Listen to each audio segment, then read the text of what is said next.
All right, welcome to another episode of Comic Book Squares. This is going to be a great one. This is a special find. It's called Radio Apocalypse. My name's Shane. I'm Paul. I'm Ben. And I'm Mike. Let's get this show started.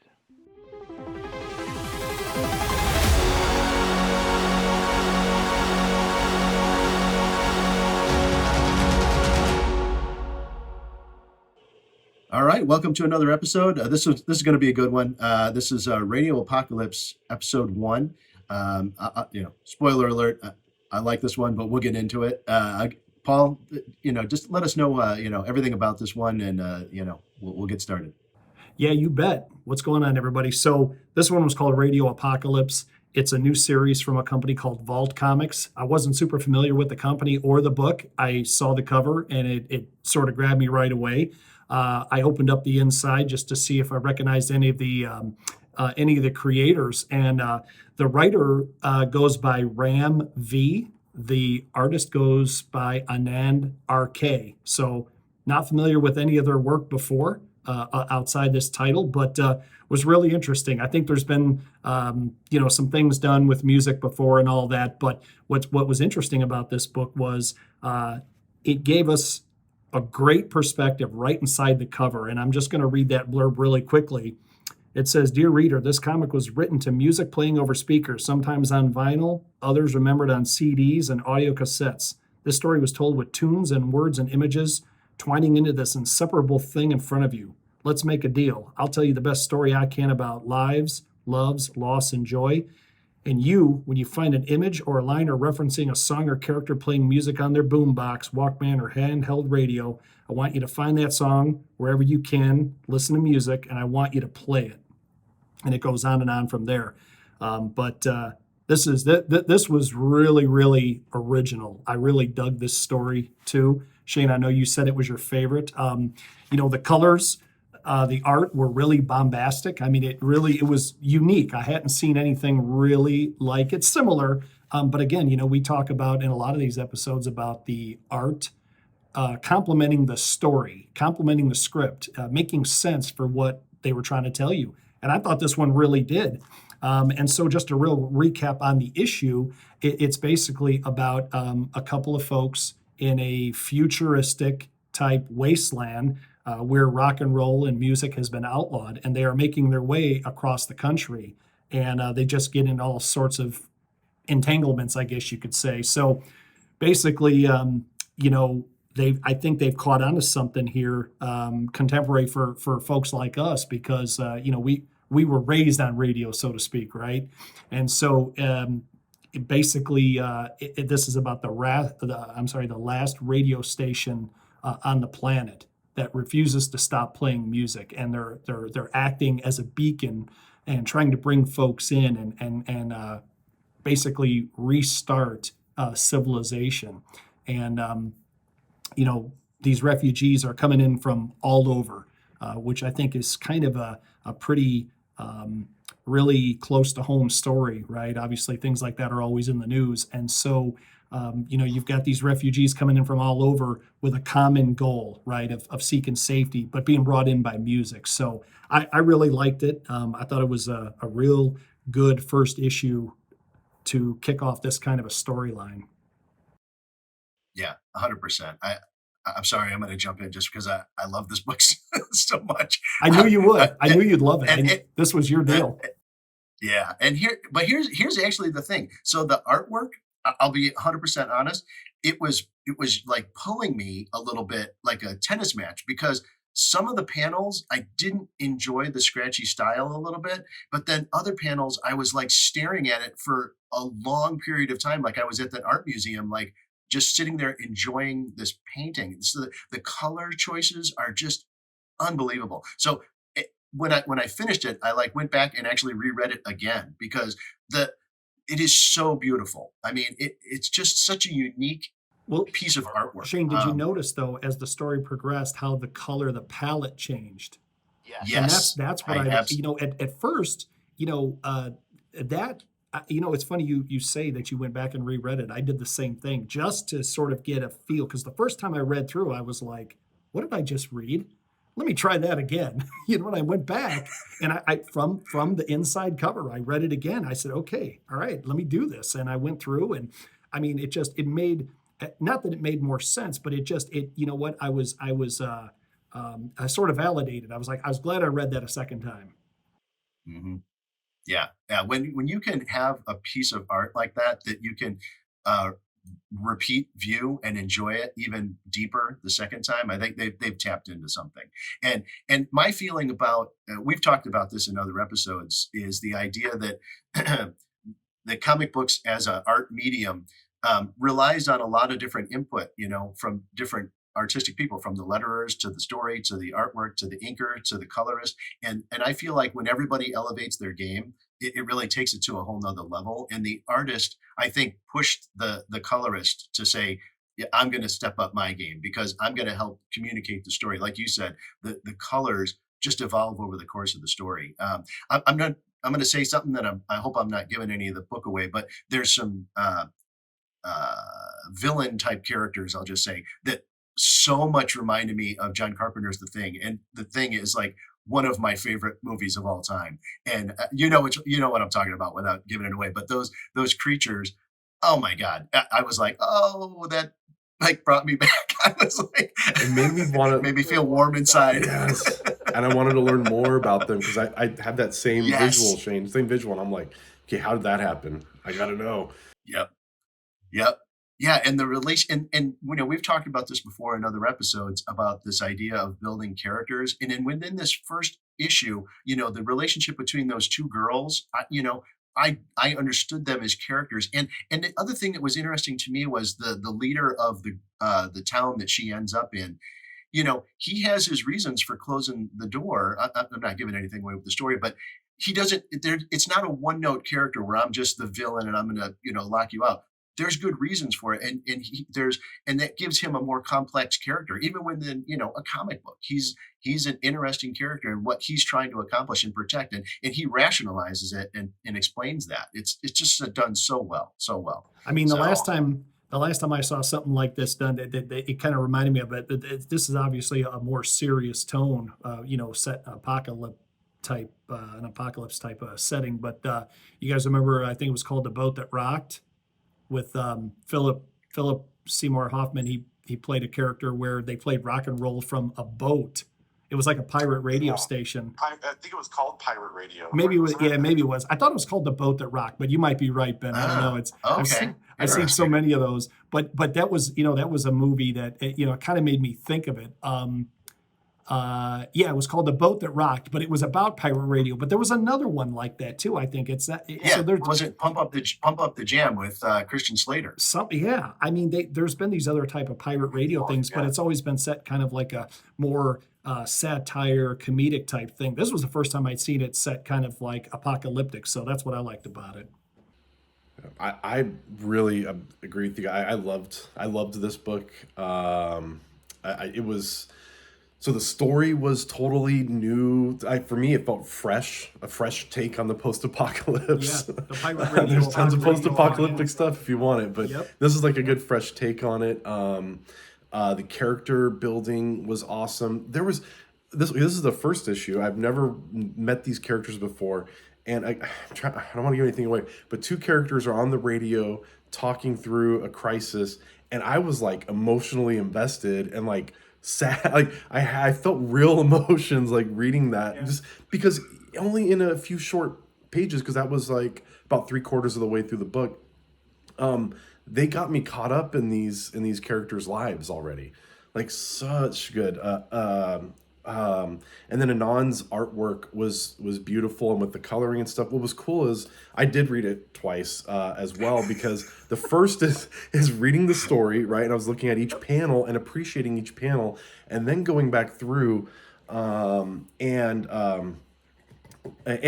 appreciating the page like as a whole, like layout, because you really do have to do that with it's Anon's artwork. And then I forgot the colorist's name, but the way they put all that together, between the panels being just interesting and you're picking apart details, and then you got the whole page together as like an art piece, they did a really, really good job there.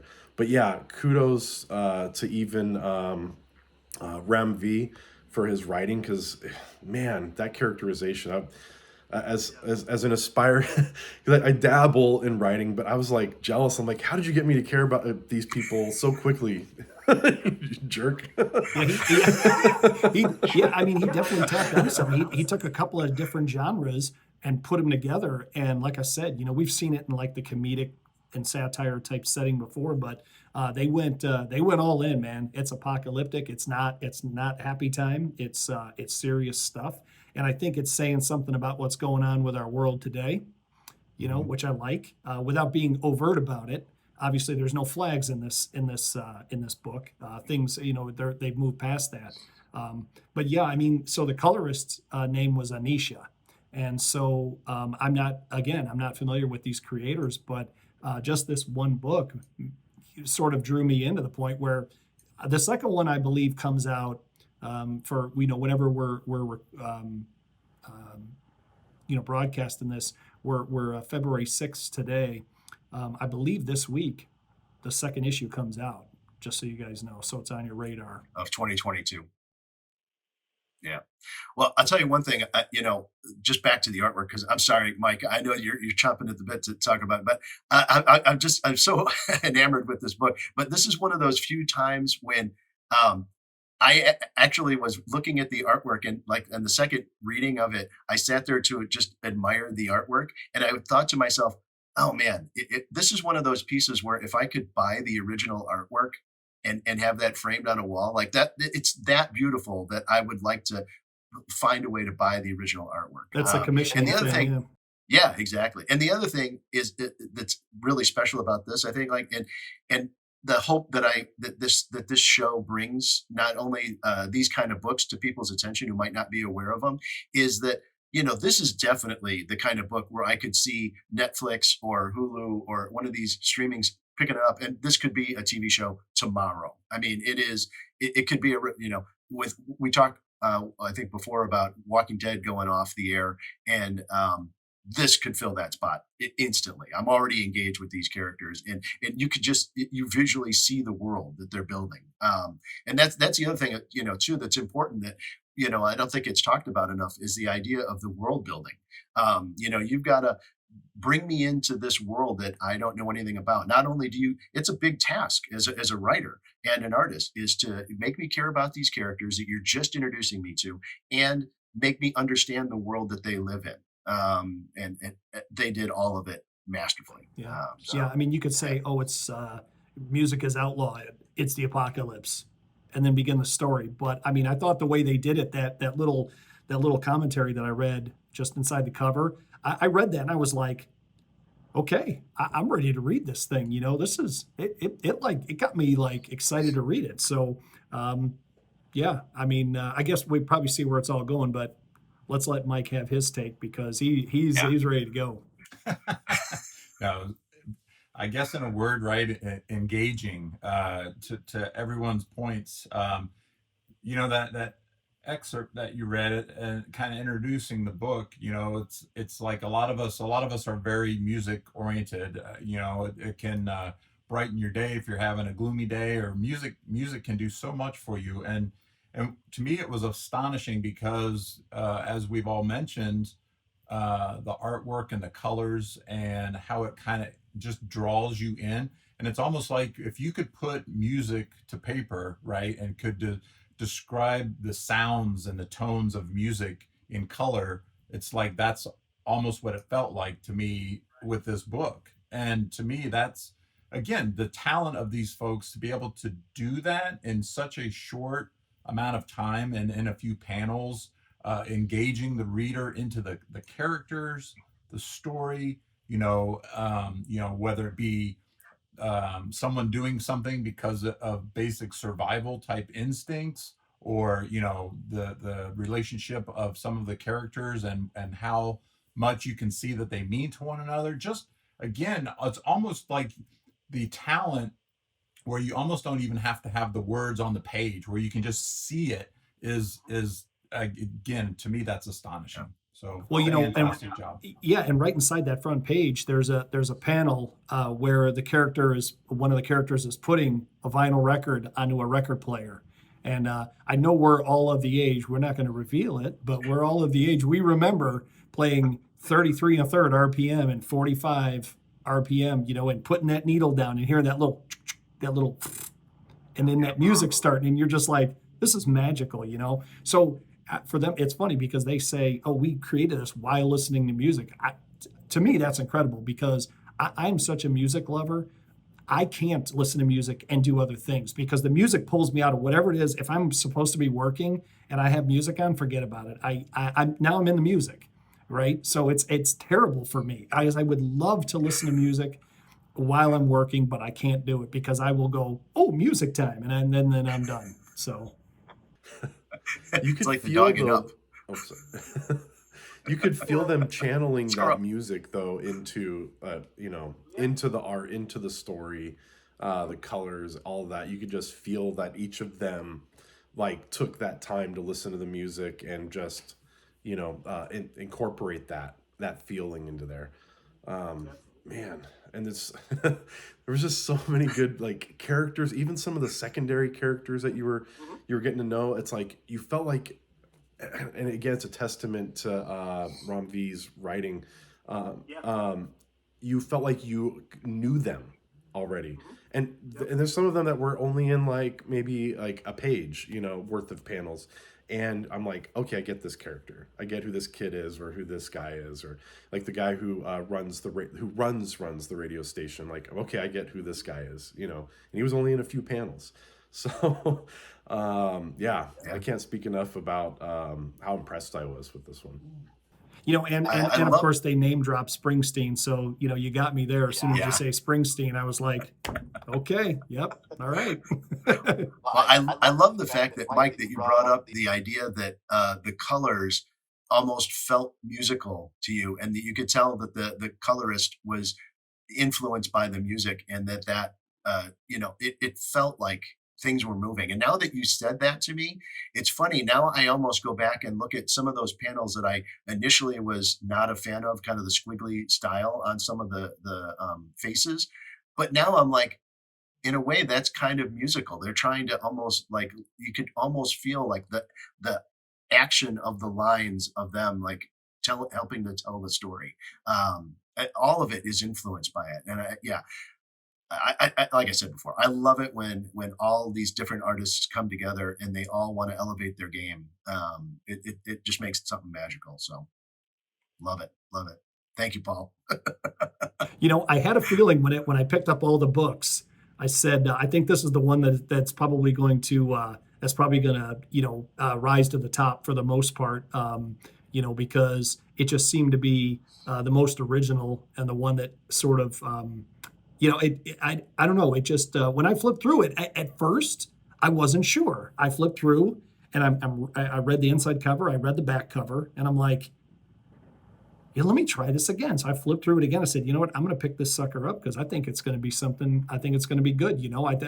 Once again, like we say to everybody, give it a chance, right? I mean, somebody has put themselves out there artistically.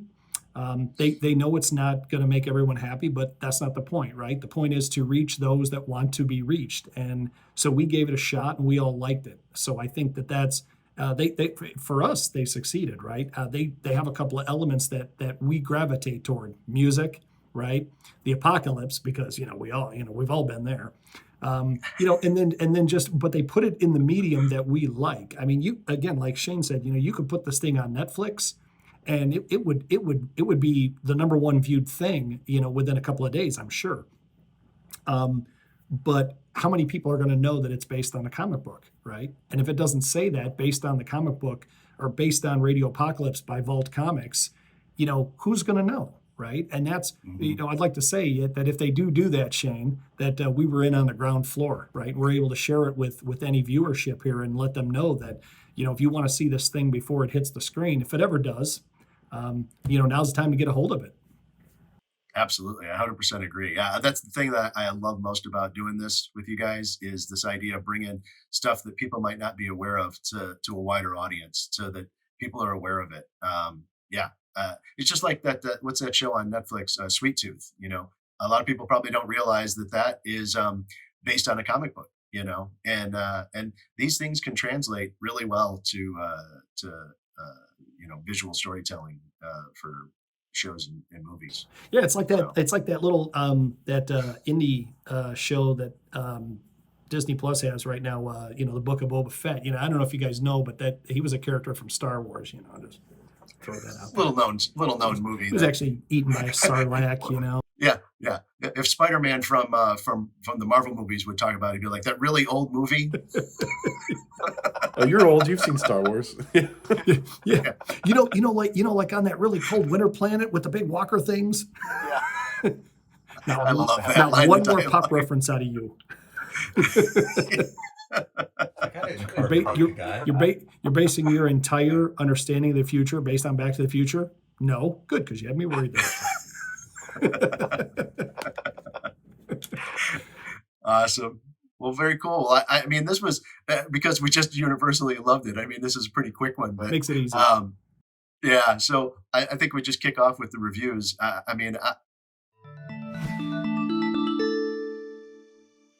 I'll start off. I mean, for me, it's a 5 out of 5 for the artwork. It's just amazing, beautiful.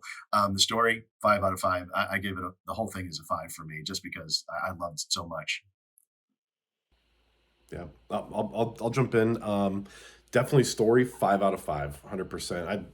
As I've said, the originality was there. The character development, like all of it was just on point. So kudos again to Ram V for doing that. It was amazing. And then the artwork, I'm gonna give. I loved it. I'm gonna give it like a 4.5, only because of we were talking about some of the squiggly lines and stuff. So there was sometimes I was like, which character is this? I had to figure that part out. I understand it for what they were trying to do, but it did take me out for just a second here and there. So, but I'm gonna go overall 5 though, because I really can't recommend this book enough. Like, yeah, it was really, really good. Mike, I'm Mike. gonna leave a little cushion at the top. I'm doing 4.5 across the board. And just not trying to be evil or mean. It's just, to me, you can tell an amazing story. You can have incredible artwork. It didn't knock me out of my chair as far as at all 5s, but it was really, really, really close. And so, again, I have nothing negative about this book at all, with any part of it. So 4.5s across the board for me. Go for it, Paul. Yeah, in terms of story, I'm going to go with a 5 because I just, I love the elements that they all brought together. To me, it felt like different things that they pulled together that hadn't been pulled together. So the originality was definitely there. For the art, I'm a stickler. I have specific, styles that I like. And I thought this was really great. It really fit the theme of the story. I'm going to give it a 4.5 on art. And an overall 5, definitely going to recommend a book like this. I mean, if someone chose even not to stay with the series, I'm not sure how long it's going to continue, but, I think you owe it to yourself to pick up number 1. I think, Ram V and Anand RK that, they collaborated on something here. And it may not go 500 issues like Spider-Man, but, if it goes half a dozen issues, I think it'd be real enjoyable. And also I would add that the cover was done by Martin Simmons, who has been the primary cover and interior artist for Department of Truth, which we reviewed a few shows ago. So if you really like the cover, then check out Department of Truth, my other favorite. There you go. Yeah, right. Yeah, actually, yeah. I actually, after our review of that one, I went out and bought the trade paperbacks for it so I could read the entire story. So yeah, that was another great one. Yeah, that's really interesting that this same artist on the covers for those. That's Yep. now that You don't I can usually definitely see too many sharing of artists across the more indie titles, only because they're not looking probably at the same resource level. But it's great to see what they did. So Very good cool. stuff. Yeah, I loved it. Thanks so much again. I appreciate it. Well, thanks, guys. This is always so much fun. Just share it when, especially when we get like this, when we can discover something that I think we all universally loved. It's just it's like discovering gold in the you're panning outside all together in the hot sun, and we're like, oh, we got a nugget of gold. It's just amazing. It's a great feeling. So I love it. The greatest Well, prospector in the North. Yeah. And then I'm not as distracting to the viewer when I'm squirming around if I don't like a book. I can just sit still and say how much I like it. Just a big smile. I love it. I love it. Yeah. All right. Great Well, stuff. Yeah. Well, we're out there looking out for the little guy and, bringing these kind of things to everybody's attention. I just thank all of our viewers that are out here watching. Make sure to hit that subscribe button, click the like, and we'll keep bringing good stuff to you. We'll see you on the next one.